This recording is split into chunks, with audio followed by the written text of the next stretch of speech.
দাদি আর আমি আজকে গিয়েছিলাম বাজারে বাজার করার জন্য। আপনারা হয়তো আমাদের প্রায় ভিডিওতে দেখে থাকবেন যে আমার দাদি কিন্তু অনেক কিছু বাসকোস করে খায়, তার জন্য আজকে এই ভুড়িগুলো কিনে আনা হয়েছে। আমার দাদি গরু আর মহিষ ব্যতীত কিন্তু কোনো ধরনের পশু পাখি কোনো কিছুই খায় না। হাঁস মুরগি তো জীবনেও মুখেই তুলবে না। হাঁস মুরগির যে ডিম আছে সেই ডিমটা পর্যন্ত খায় না। আর মাছের ভিতরে যে মাছগুলোর আইস আছে সেগুলো একটু খায়, কিন্তু আইস ছাড়া যে মাছগুলো আছে সেগুলো মোটেও পছন্দ করে না। ধরতে গেলে একরকম কোনো কিছুই খাইতেই চায় না, শুধু এই গরুর মাংস, ভুড়ি, আইশালা মাছ আর শাকভাজিটাই পছন্দ করে, তাছাড়া কোনো কিছুই খাই না। তো তার জন্য ভাবলাম যে মাছ খাইতে খাইতে তো বিরক্ত লেগে যাবে, তার জন্য আজকে বাজারে যে ভুড়ি কিনে আনা হয়েছে আর সেগুলাকে দাদি পরিষ্কার করে আজকে নিজের হাতে রান্না করবে। আর আপনারা কিন্তু আমাদের আগের ভিডিওতে দেখেছেন দাদি কিন্তু রান্না বান্নার আগে সব মশলা আগে উঠিয়ে নেয়, ঠিক সেরকম ভাবে আজকেও কিন্তু ভুড়ির ভিতরে সবকিছু আগে থেকে উঠিয়ে রেখেছে। তারপর শুধু কড়াইয়ের ভিতরে কিছু পেঁয়াজ দিয়ে এর ভিতরে জিরা দিয়ে দিচ্ছে। এগুলো একটু হালকা ভাজি হয়ে গেলে এর ভিতরে ভুড়িগুলাকে দিয়ে দিচ্ছে। আমার ছেলেটা যেহেতু আলু একটু পছন্দ করে তার জন্য কয়েকটা আলু দিয়ে দিয়েছি।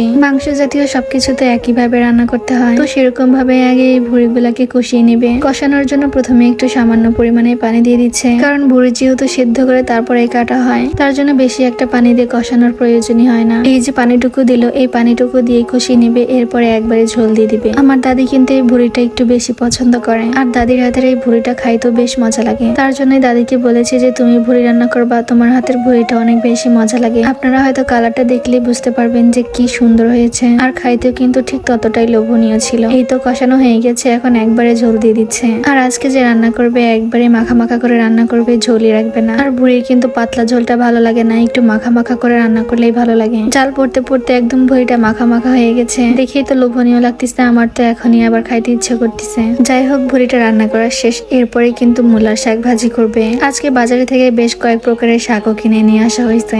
মূলার শাকটা কিন্তু প্রথমে ভাপিয়ে নিতে হয়, তার জন্য প্রথমে চুলার উপরে দিয়ে ভাপ দিয়ে নিচ্ছে। আপনারা কিন্তু আমাদের প্রায় ভিডিওতেই দেখে থাকবেন আমরা কিন্তু প্রত্যেক দিনই প্রায় শাক ভাজি করি। মূলার শাকটা ভাপ দেওয়া হয়ে গেছে, এখন এটাকে সুন্দর করে ঠান্ডা পানির ভিতরে দিয়ে একদম চিপে চিপে সবগুলা পানি ফেলে দিয়ে তারপর ভাজি করবে। মূলার শাকের একটা গন্ধ আছে, তো তার জন্য এরকম ভাবে ভাপ দিয়ে তারপর ভাজি করাই ভালো। তো কে কে আমাদের মতো ভাপ দিয়ে মূলার শাক ভাজি করেন সবাই কিন্তু কমেন্ট করে জানিয়ে যাবেন। এখন এই শাকগুলাকে ভাজি করে নিবে, তো তার জন্য কড়াইয়ের ভিতরে কাঁচামরিচ, পেঁয়াজ আর রসুন দিয়ে দিয়েছে। এখন এই পেঁয়াজগুলোকে ভালোভাবে ভাজি করে নিবে, তারপর এর ভিতরে মূলার শাকগুলোকে দিয়ে দিবে। মূলার শাকগুলোকে ভালোভাবে চিপে নেওয়ার পর এগুলোকে আবার সুন্দর করে ঝরঝরে করে নিয়েছে। পেঁয়াজটা একটু কড়া কড়া ভাজি হয়ে গেলে এর ভিতরে শাকগুলোকে দিয়ে দিল। যেহেতু মূলার শাকটা ভাপানোর সময় লবণ দিয়েছিল না, তার জন্য এখন একটু করে লবণ দিয়ে দিচ্ছে। মূলার শাক ভাজিটা কিন্তু খাইতে অনেক বেশি মজা লাগে, বিশেষ করে লাটকা খিচুড়ির সাথে এই মূলার শাক ভাজি খাইতে আরো বেশি ভালো লাগে। শাক ভাজি করা শেষ, এখন এটাকে একটা বাটিতে তুলে তারপর ঘরে নিয়ে যাবে। তো যাই হোক, সবাই ভালো থাকবেন, আর আমার দাদির রান্না বান্না আপনাদের কাছে কেমন লেগেছে কমেন্ট করে জানিয়ে যাবেন। আল্লাহ হাফেজ।